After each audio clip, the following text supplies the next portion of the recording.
La parole est à Madame Sarah El Haïry, au nom du groupe Mouvement démocrate et apparentés.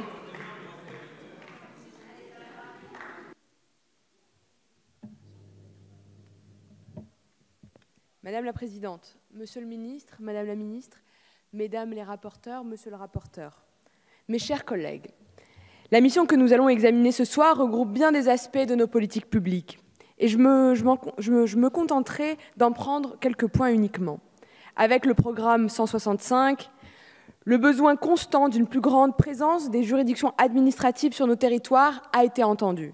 Le groupe MODEM salue ainsi la création d'une cour administrative d'appel en région Occitanie, qui permettra à celle de Marseille ou encore de Bordeaux de se délester d'une charge de travail chaque jour de plus en plus immense.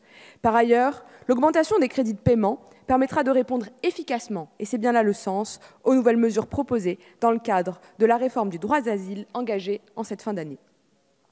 La mission direction de l'action du gouvernement fait également la preuve que nous pouvons répondre aux objectifs fixés par le président de la République d'une administration plus transparente et plus efficace. Je veux évidemment saluer la relative stabilité des crédits.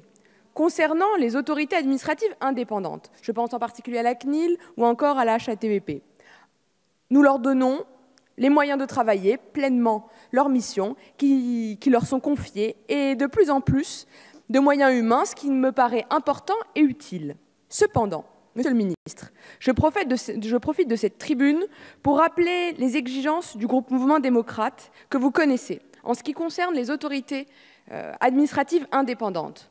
Nous attendons une gestion plus transparente encore, une rationalisation que nous appelons de nos vœux depuis très longtemps maintenant et pour laquelle nous sommes prêts à travailler avec vous pour aboutir dans les meilleurs délais.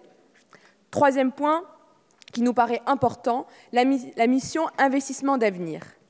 L'accélération du décaissement des crédits est la preuve, me semble-t-il en tout cas, de l'efficacité de cette politique qui bénéficie in fine évidemment au développement de l'économie et à celles qui innovent en particulier.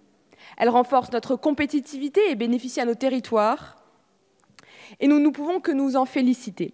Madame la Ministre, évidemment, nous voudrions toujours que cela aille plus vite, toujours plus vite, et en particulier en ce qui concerne le développement du plan très haut débit dont nous avons besoin et dont nos territoires en ont besoin.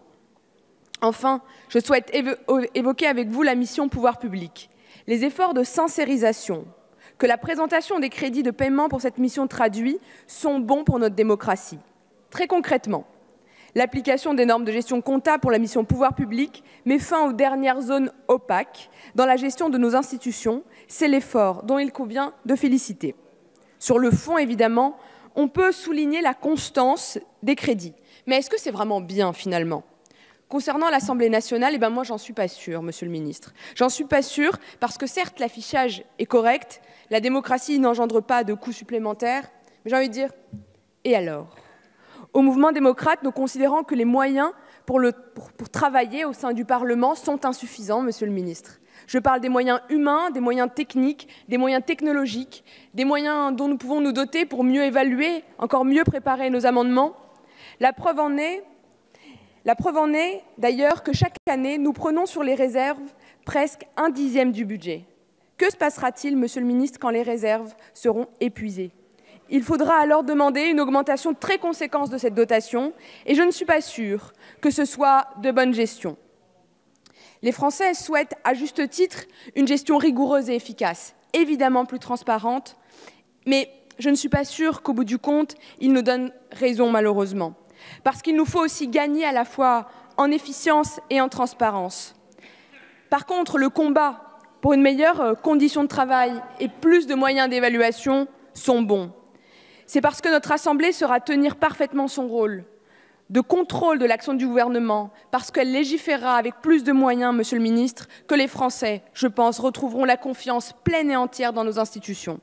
Mais je suis sûre que tous ici, ou en tout cas presque, pour ne pas engager l'ensemble de mes collègues, en sont convaincus. En attendant, Madame la Ministre, Monsieur le Ministre, le groupe Mouvement démocrate et apparentés voteront les budgets. Je vous remercie. Merci, chers collègues.